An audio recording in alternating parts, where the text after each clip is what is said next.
Welcome to Value-Based Care Insights, brought to you by Lumina Health Partners, a national healthcare consulting firm focused on improving the strategic, financial, and operational performance of provider organizations. On this program, we will explore trends and share valuable insights on how health systems and medical groups can optimize their performance to meet the demands of this increasingly complex healthcare environment and shift to transform the delivery of care. Value-Based Care Insights is hosted by Daniel Marino, Managing Partner of Lumina Health Partners. Daniel has been in the industry for over 3 decades and specializes in shaping strategic initiatives for organizations in areas such as population health, clinical integration, physician alignment, information technology, and data analytics. For additional insights, visit luminahp.com and sign up for our newsletter. Dan, over to you. Welcome to Value-Based Care Insights. I am your host, Daniel Marino. Recently, I was working with a number of healthcare leaders who were working in a health system and have a very successful clinically integrated network. And I had the opportunity to work with them on helping them with their strategy, finishing out 2024, and had a real interesting discussion with them around where their clinically integrated network needs to go and how it needs to expand as we move into 2025. And as I thought about that discussion, I thought, that would be a fantastic topic to discuss on our program today, especially as organizations are starting to prepare for a lot of their strategic initiatives as we head into 2025. Well, I am excited to have a longtime colleague of mine, Dr. Will Faber, join me on the program today to talk about this topic. Will and I have gone back probably, at least 15, maybe 20 years, have worked together on numerous organizations, helping them set up their clinically integrated network, helping them to improve their network performance and so forth. Will right now is an interim chief medical officer for a large CIN that's in the Northwest. Will, very excited to have you as part of the program today. Great to be back with you, Dan, and thanks for this opportunity. So, Will, as I mentioned, ending 2024, it's been interesting to see how value-based care has continued to evolve in this past year. And a couple of things, if I think back on the year, have sort of resonated with me. I think one is that the commercial plans continue to offer these value-based care products. There's no structure around any of the products that they offer, meaning that, Aetna versus United versus Anthem all have different types of products. I think the second thing that I've noticed is there's been continued high growth of Medicare Advantage, with many Medicare beneficiaries joining the MA world. Yet there's been a lot of pressure from providers around the performance of those plans, and that many of them have backed out. And then I think the third piece that I've seen is that there's been this continued pressure on CINs to move into risk, right? And providers community to engage in a lot of their risk contracts with their payers. What are you seeing? How any of those 3 things that I mentioned, how are they resonating with you? Absolutely. Well, when you and I were setting up clinically integrated networks 10 years ago, it was a relatively small stream compared to fee-for-service. But you talked about 2024, that was the year when more Medicare beneficiaries were in Medicare Advantage plans than in straight Medicare. And that trend is not going away. More and more people are going into Medicare Advantage, which is a risk product. And then you think about Medicaid being managed in almost every state. And then these commercial plans are popping up like mushrooms. They're definitely getting into the value-based care world now too. So it's a good thing there are CINs, because you need a lot of infrastructure to manage these. One of the big observations that I've got over the last 2 years, which really hit us hard in 24, is the inflation of healthcare costs, particularly around pharmaceuticals. And we're going to get into that here today in terms of what we should do strategically and tactically about it. But the bottom line for your listenership here today is to realize competition amongst these MA plans and amongst the commercial plans have them in such a state that they often offer a zero premium plan because they're just trying to get market share. But zero premium means they're not taking any more top line revenue in. And if expenses are going up, which they are, that is shrinking the pool of available dollars. And Yes. one of the big points I'll make, we'll come back to it, is that more than ever, CINs have got to negotiate very assertively with the payers to make sure the provider gets their fair share, or as you say, the providers are going to lose interest and drop these plans, and we're seeing that in the news every day. Well, you're absolutely right. And I think from the plan's perspective, you're right. They're offering zero premium plans to the consumers, so they're not getting any more revenue. The medical costs continue to go up, so they're putting a lot of pressure on the providers, and providers are pushing back. I have a number of client organizations around the country, particularly the rural community, who are basically saying, look, our denials for services have gone up tremendously. We have to hire 1 to 3 new FTEs just to manage the pre-certification. It isn't worth it. And so as organizations think about how they need to position themselves in this next year, I think for these MA plans, it comes down to the negotiating, right? You have to negotiate out some of these pre-certs to make it more efficient. You also have to understand how you create more of a collaborative approach with your payers so you can really drive to performance, not just drive to the bottom line. Absolutely. Any good business plan is a collaboration where both parties win. And the way the traditional risk models were set up, it was relatively easy because there was more money in the pool. As the pool shrinks, it's getting more fierce. And we have to go back and revisit those contracts. Whenever they come up for renewal, take a hard look, get professional help, preferably somebody who's worked for insurance is always Right. good. But there are partners, and I keep reminding the payers that they are partners. Shared savings implies a win-win. So you've got to put certain things in your benefit plan that cooperates with what the provider wants to do to curb the cost of care. Another two things we're going to talk about here today, I'm sure, is technology. And the other one is how you engage with specialists, because so much of the spend now is being controlled by specialists. For years and years, I've done population health management where we're working with the primary care doctors to limit utilization per unit. But if the unit cost has gone up 20% in the last 2 years, it totally swamps the effect of carving 1, 2, 3, 5% off of utilization. And a lot of the unit cost spend is in chemotherapy, biologicals, infusions that are done by rheumatologists and others, and the GLP-1 drugs. They're killing us. Yep. And we have to work with the payers on some reasonable limits to that and or new ways to work with the providers to control that cost of care.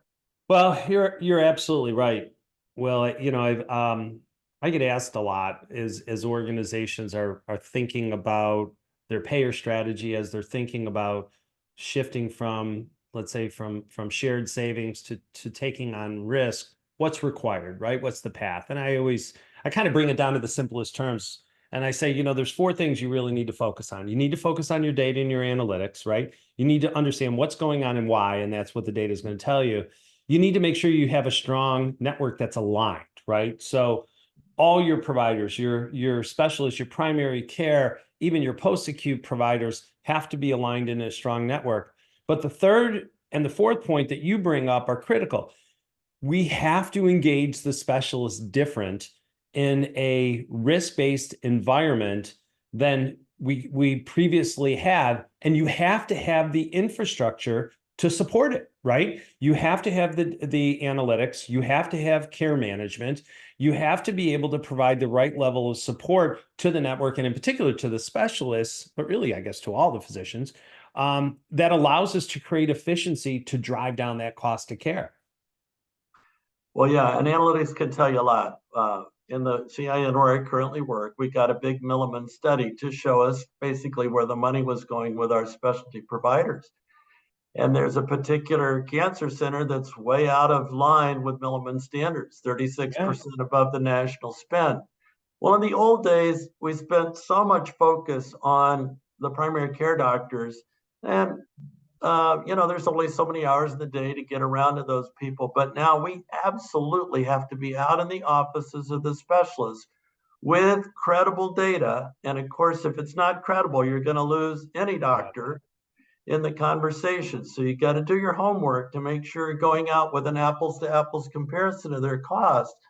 But there's no escaping having those crucial conversations with the specialists, just like we've always had with the primary care doctor.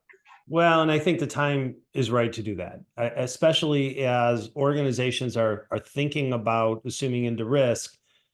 We have worked for years as an industry in the value-based care world, working with our primary care physicians to build their expertise, build their support structure around managing the chronic diseases and that high-risk population, right? And I sort of say, I sort of describe it this way. That's been the chassis of our value-based performance. But now if we're going to take it to that next level, we have to do a better job of integrating the specialists, right? We need to think about, to your point earlier, how the specialists are influencing the cost of care and how we can change that paradigm, keeping them whole to a certain extent, but changing the thought process, moving from straight fee for service to that, that's basically encounter based, to making it more performance-based in the value-based care world.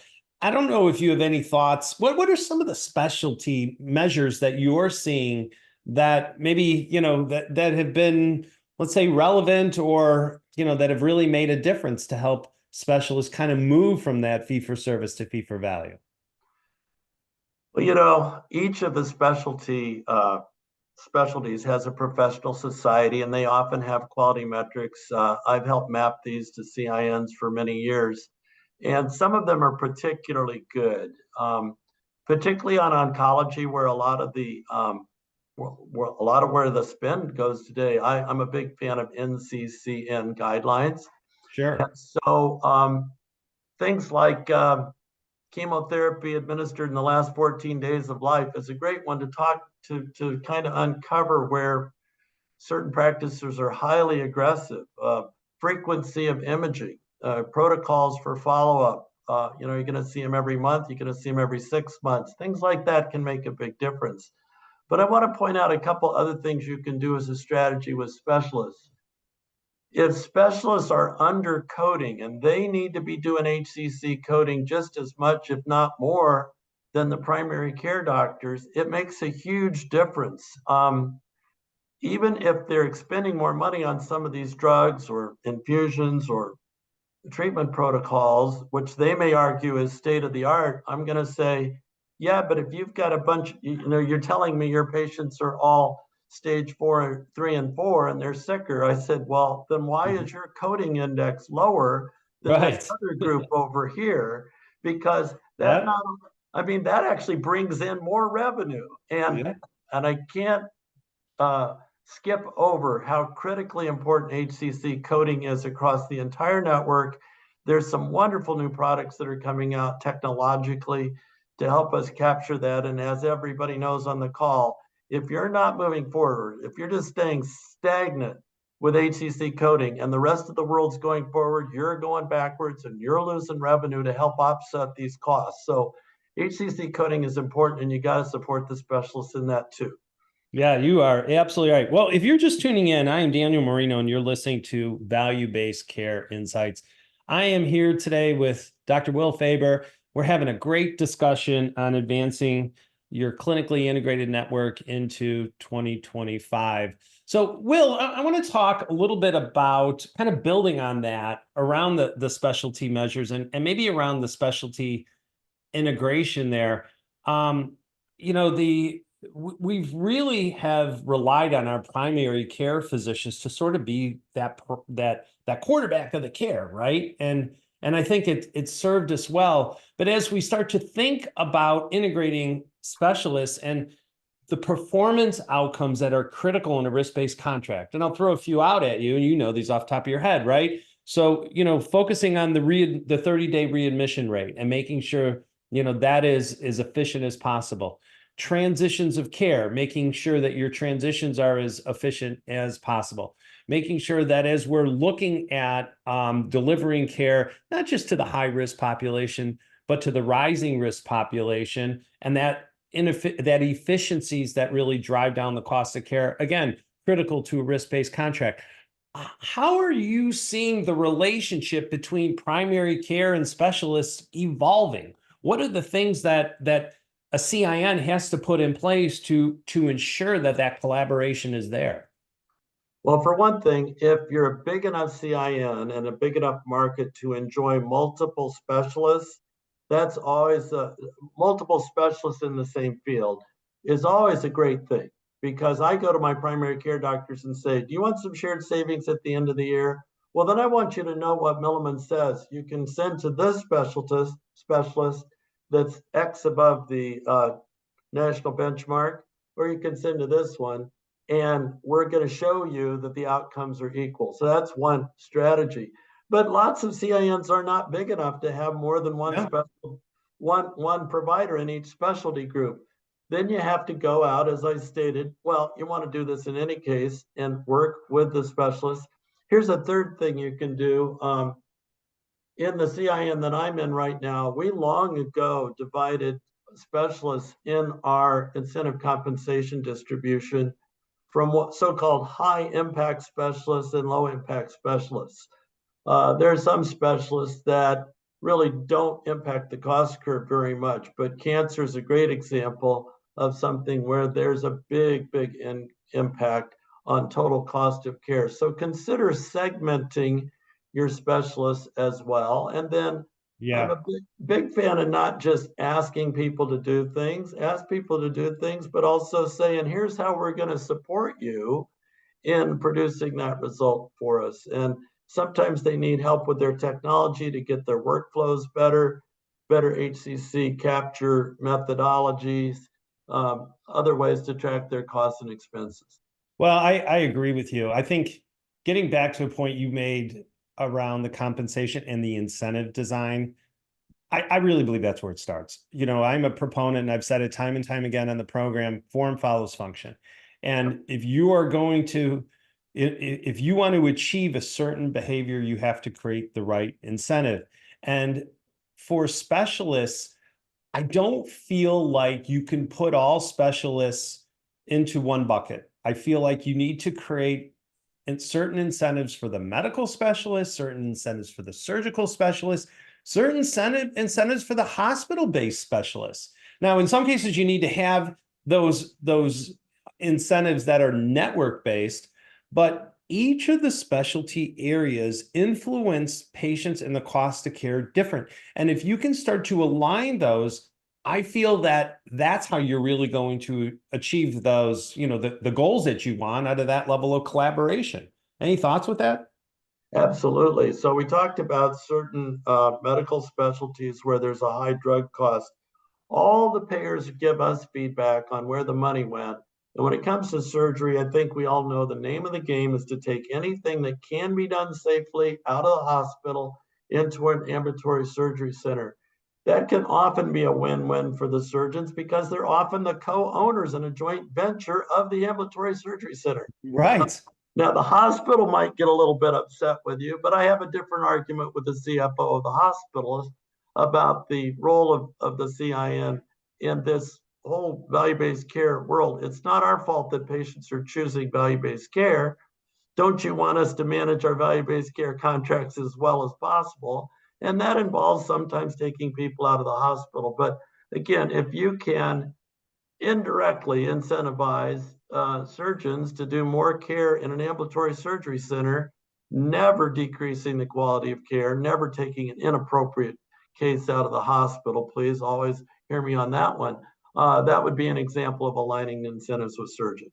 Yeah, I agree. So, again, I think, just a piece of advice for clinically integrated networks as you're moving into 2025, give some real thought to the specialty incentives and the compensation piece, because that's what's really going to help drive some things forward, especially as you're assuming risk.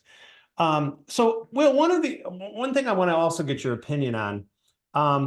I often get asked how quickly organizations should move into assuming a risk-based contract, right? They're getting a lot of pressure from the payers. We just got done negotiating one contract with a very large payer for one of our clients, and it was a predominant fee-for-service contract, but over 4 years. But in year three and then in four, the payer wanted to include a risk component or an incentive-based component to the contract, right? And they were throwing out a few more percentage points there. So, again, it's real. So I guess when you think about it, what are some of the things that can be done to advance or ensure the right level of fee for service growth, as well as those things that will then position us for fee for value? I have a few things that come to mind, but any thoughts that you have? Well, some of this is out of our control. People shifting due to the cost of the premium from straight Medicare to Medicare Advantage is a shift to downside risk. I mean, it's a shift to risk. And of course, CMS has stated that by 2030, all straight Medicare is going to have downside. There's no getting away from it. And I remind listeners, if doctors think they could just jump out of value-based care because it's not so attractive anymore, no, you don't want to go back to Medicare, then taking away some of the reimbursement they give you for being in an advanced payment system. And you certainly don't want to do MIPS reporting again. We're in this for the long run, so we got to learn how to make it work. But Absolutely. the other point I make is competition. Again, this changes market to market, and I've said this for years. Your strategy changes according to market realities. Rural systems are playing a completely different game than big metropolitan areas where there's competition.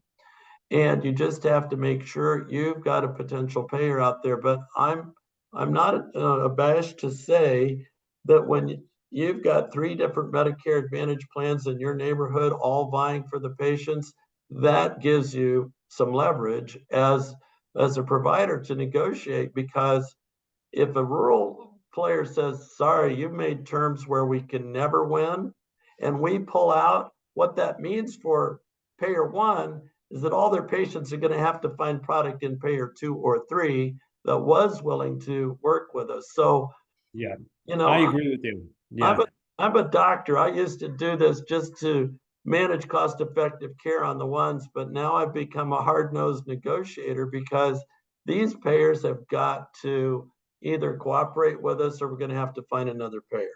Well, and I think moving forward with that philosophy of collaboration with the payer, I mean, you know, that's the big difference between fee for service and fee for value, right? And we have to change the conversation to make sure that we are collaborating. And I think we've got to collaborate on some really key areas. I think one, collaborating on our transitions of care as an example. Payers have their case managers who are, they know who the high risk patients are. Those case managers are calling patients. For CINs, transitions of care is also an area. So, that becomes an opportunity to really build it and to establish some level of collaboration. But I think to your point too, you have to understand what your differentiator is in the market. I think you also have to understand what are the key drivers, but you need, as a CIN, as we enter into 2025 and Medicare Advantage isn't going away, how do we create more efficiencies within our own CIN to position ourselves around that level of success? Absolutely. And I know our time's running out, but to this point, um, not everything that I'm talking about is being a hard-nosed negotiator. There are lots of win-win strategies, and that's what you're making reference to. Payers that are in risk products get it, that what you do these days is to control total cost of care, and to decrease unnecessary readmissions is decreasing the MLR. That's good.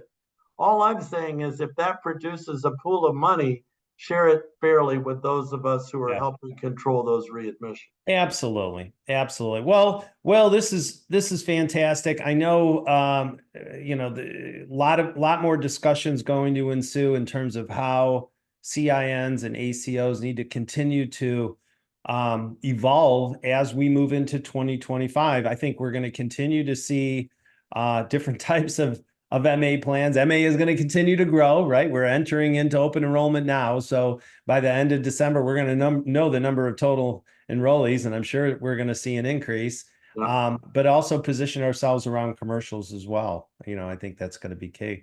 Well, my friend, thank you for coming on. Always great to talk with you, Will, and wish you a lot of success in the work you're doing. So glad that you still have your hands in all of the buckets and doing quite a bit of work in the value-based care front. Great to talk to you, Dan, and thanks for having me on this show anytime. Well, thanks again. I appreciate it. And a special thank you to our listeners. Until the next insight, I am Daniel Marino, bringing you 30 minutes of value to your day. Take care. Are you at a crossroad with value-based care? Do you need to chart a future strategy or improve your organizational performance? Visit us at luminahp.com to learn more about our consulting services and leadership development programs. Also, you can sign up for our newsletter on our website and follow us on Twitter and LinkedIn. For more information about value-based care insights, visit the programs page on healthcareradionow.com or luminahp.com. Join the conversation using our hashtag VBC Insights. We are Lumina Health Partners. Thank you for joining us today. Until the next value-based care insight, stay well.